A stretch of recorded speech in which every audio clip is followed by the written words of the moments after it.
Good afternoon mga loves. So, may mga nagpi-PM talaga sa akin, nagtatanong ko ano nga daw yung products na ginagamit ko sa mukha ko.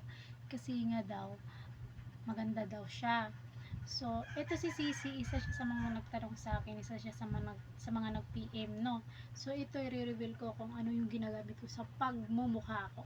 So, ayan, Skinol na papaya na nilagyan ko siya ng Maxipil na number 1 kasi maintaining na po ako niyan kasi matagal na po akong gumagamit nito. So kung bagong user ka pa lang, ang ilagay mo dito na Maxipil is number 3. So yung cream naman na ginagamit ko sa pagmumukha ko ayan uli, pagkatapos kong maghilamos ito ginagamit ko, pagkatapos kong maligo ito din ginagamit ko. So sa gabi naman na ginagamit ko is ito siyang Maxipil na moisturizing cream. And then sa ano naman, pag talagang nalabas kami sa mainit, talagang nagagala kami ni Jowa is ito yung ginagamit ko, yung sunblock. So nagpapatunay lang talaga na ito yung gamit ko talaga. Yan mga stocks ko to.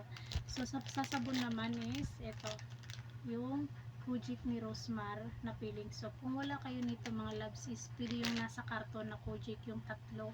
Yan kasi ang gamit ko before bago ako lumipat sa Kojic ni Rosmar. Yan lang.